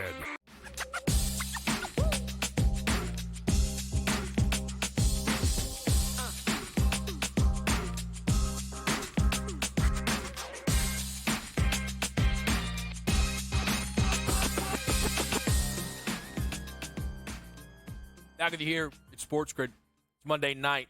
Dave, we move off Paul Skeens. Light baseball card, but James Wood, another potential rookie sensation. I'll say this. I don't know if he's up. Let's take a look here. NL Rookie of the Year. James Wood, 90-1. I mean, he's batting 1,000. If you wanted to fade Skeens, then I don't hate a James Wood play, is basically what I would say. Can he play everybody else games? Is vulnerable. Can he play enough games? I would say everybody else is vulnerable. Come on. Merrill started late. The Imanaga stuff's up and down. I mean, Joey Ortiz, Michael Bush, Mason Wynn, I don't know. If this kid's as good as they say, Yeah. Well, 90? I don't know. If you're looking to fade Skeens, minus 270. That's all. 90. Let's see. Do they throw him around on some other books? Probably not. let's Probably see. close. How about I take a quick look? Let's see. Good shake. Now tell me this. Dave. What, are you looking elsewhere? No, well, I mean, Eamon August shot up. That's a lot. He's up to 11 to 1. Yeah. And then after that, it's all show. 20s and 30s and stuff. Can Yeah, that's a Yamamoto lot. get back in time at 200? No. All right. No. I don't Definitive think so. no. I don't think so. Strong no. All right, there you go. Now, look at Ohtani, minus 230. Let me not. We don't need it. He's going to win the award as long as he stays healthy. That's the case. Dave, is this U.S. men's national game tonight going to be the most bet game of the night from across the card? Or like does Mets-Nats do more business? No. I think this one is the one. I think this one is there were genuinely people getting ready to go watch it this afternoon while I was downtown at a couple different places, and they're like, yeah, we're getting ready for a crowd tonight for the soccer game. I said, okay. Yeah, I think you'll see action. I don't know. This will be a high volume of tickets, but not a high volume of dollars. But it'll all be one-sided, right? I mean, so you get accused of not being patriotic when you bet the other side. So it's one of those things. I saw some people today saying they were surprised that USA is favored. What? I don't want to make an assumption, but you can speak to it. Is a portion of USA being favored us looking at books operating here? Yeah, absolutely. Yes. How? Because I know that you look across odds screens. Mm-hmm. How much variance are you seeing in the USA numbers kind of across the market right now?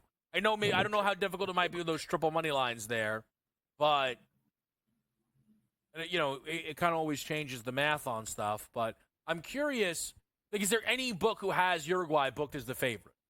That would be the Dave book, who takes the USA bets. Let's see. Uruguay. No, there's not one that has them as not one as them as a favorite. No. So that's interesting. I get it. I mean, you put up the number, and then you shade it. I remember so many World Cups being in the book, and this side was we always needed. It didn't matter if the USA was better, worse, and different. We always needed against them. This was one of those ones where people would come in, bandana on. I had a guy, I called him Dr. Greg. He used to wear the USA bandana for every game. He would come and bet him, and he would be happy with the loss if it lost. He would be overjoyed if it won. And there are people that come dressed in flags and all this other stuff, and they bet him. So a lot of little tickets, not a lot of volume, but definitely the biggest game of the night. I mean, tomorrow, I don't know if you've heard, but this Fever team is here to play the Aces. How's the buzz? It's sold out. It's the game of the night tomorrow. It moved it. Like, well, they had to.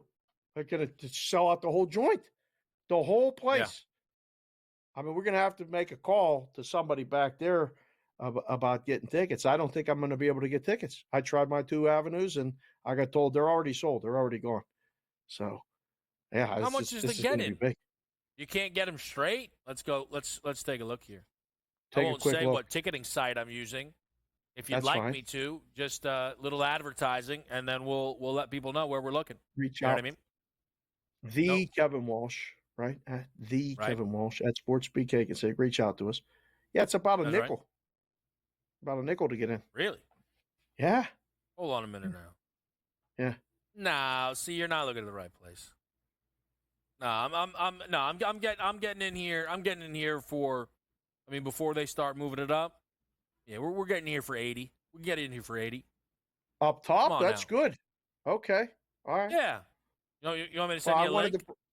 I wanted to bring the kids, and I put it out there, and it was going to cost me over a dime to take 5 of us to the game. So that was How many over is 200 that? 5? a ticket.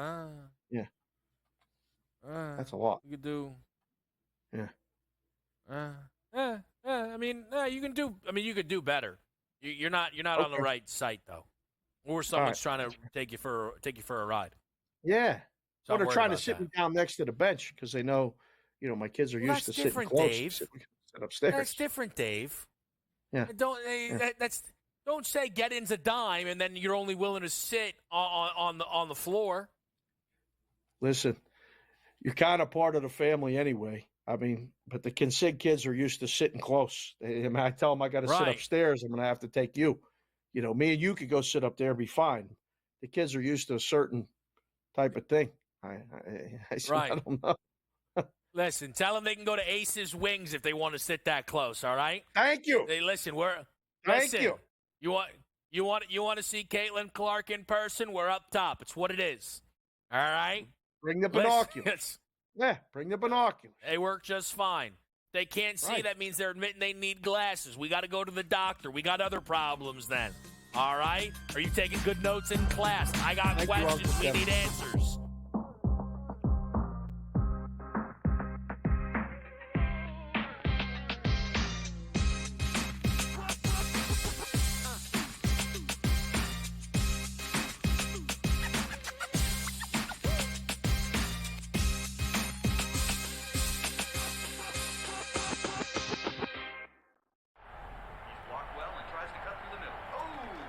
Your gut says Miami is going to win, and you should take the over. Your gut also said your NFT selfies would only go up in value. They didn't. But your head is on SportsGrid and knows the QB is in concussion protocol. The backup has a 45 QBR against the zone coverage. The New York D has the most sacks in the league. So yeah, trust your head. It's smarter to be on SportsGrid.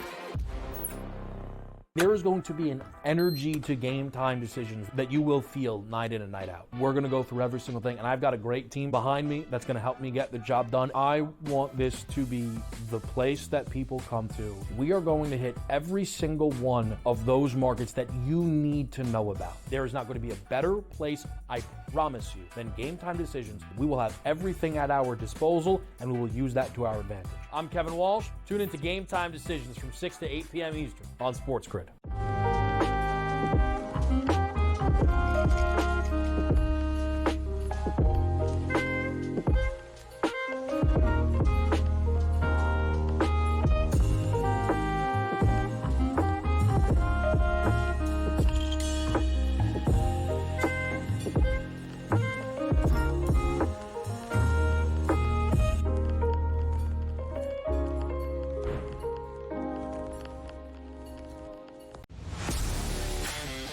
Watch out for USA and Canada in 4 years. Cricket's going to be a sport that's growing. I made my first cricket bet last week or over the weekend. I was getting a team that was leading like 150 to 5 plus odds. I'm like, I'm up 150 points and I'm getting plus odds. Where do I sign? I love this cricket stuff. What are you kidding me? In-game live, prime time, only on SportsGrid.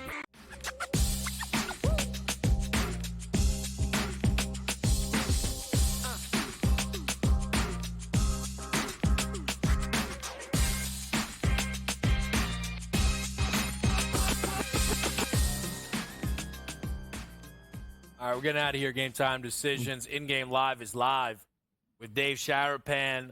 Who do you got tonight where you can sig? What's the lineup? What can people look for on In-game live? I believe it's Ranieri, and they were still gathering up guests because it's such a slow night. And no such thing. We're going to look at some baseball futures, some different divisional prices and stuff. I'm not really the soccer guy, but we're going to talk about it a little bit. We'll have the game on. I'm dialed into the Nats and the Mets. Thought the play was over before.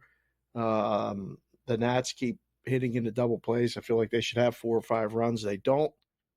So we'll keep an eye on that. And all right. I don't know, tie up all the loose ends. Hockey's done. UFC event here this weekend was incredibly insane and fun. We'll mention that. But it's all about looking forward. I mean, have you talked about any college football yet? Have you done any of the work yet? I'm just curious. We scanned a few things. Uh-huh. We scanned. Okay. Oklahoma could be in for a tough run at it. You think Early so? look. Oh, Yeah. okay. Yeah, we'll see. I think there's some Heisman stuff we can get into, but it's just we don't have the time. We don't have the time. Too soon. We'll ease into it. It's July 1st. We got a little bit of time. I think it's really going to be interesting. I saw a tweet about the Pac-12 network being done, and it's officially it's done. Good. There's no more Pac-12. Good. It's it. So, Good. what do you mean good? What? Good. No, the Pac-12 network is maybe the single biggest disgrace in the history of sports television. Couldn't find it with a search party. What? I did my best to bet. If a game was on the Pac-12 network, if it was on my card, couldn't be on my card. I can't watch it. You gotta run the risk of I can't. There's no access there. Couldn't get to it. Couldn't get to it. I'll give you this because I know you love it. I'll give you this because I know you love it. Give it to me. My best bet in USA, Uruguay. Hold on. Let me get the glasses for this. Go ahead. There you go. We did the research. We dove in. We said, where's their value? I said the USA side, I don't see it. Uruguay side, I don't know. This could be a chippy game, though. This could be a chippy game. What does that mean? -110 over 4.5 cards. Look at Pulisic. He's already got a yellow on him in that card is how I feel. Uruguay's actually not been carded yet in this tournament. Can I go bounce back spot due for a card? I mean, come on now. That's what I'm seeing. It is a high-intensity game. When we saw high-intensity games for Uruguay against Argentina, 7 cards. Oh, you didn't think I had stats? Brazil, over the 4.5 cards. USA's been playing crazy games. Reds, whoa. Teams are going to be beating each other up tonight. We get over the 4.5 cards, Dave. Come on now. Don't forget it. You can start counting them out as they pile on the show tonight. I'm looking for a card right now that I could give you right now. I got a card right here. We'll give you a card. Need some color on need that. a card. Yeah. This one is color. pink. Yeah, I gotta go get a yellow card. I don't have a yellow card. There you go. But I like it. There you go. So we need physicality tonight. Little chippiness. That's what we're looking for. Some aggression. All right. Dave, I'm gonna bring that we appreciate it. See ya. Make it happen. The rest for me tonight, we're rooting in the James Wood play. Why am I so annoyed? It's the Nationals. I just don't want to lose on the Nats again. There's 3 games. What was I supposed to do? It's 6 teams to choose from. You know? That is what it is. It's all right. I think we'll get there. I'm on first 5-team total over for the Rockies, -120. That's 2.5 runs. I'm on the over. Late night, Sun Mercury. We're 2 hours away from tip. Start that game a little bit later, why don't you? No, it's all good. They're out there on the West Coast. Seattle Storm, Dallas Wings, 11.5 total, 167 in that game. As the WNBA is going to get a lot of center stage focus as we hit that portion of the calendar that Dave was alluding to. And he already mentioned it yesterday. What's the big game on tomorrow's? The Brazil game? No. Red Sox, Marlins? No. A's, Athletics? I know I'm picking the worst games on the baseball card, but you get the point. Tomorrow, WNBA, it continues to pick up with one of the biggest stars in sports right now in Caitlin Clark and the Indiana Fever coming off a great win. They make their way to the desert. They'll play the Vegas Aces there. A 13.5 number on the look ahead. I believe the second meeting for these teams. You'll be covered on Game Time Decisions. I'll see you Saturday.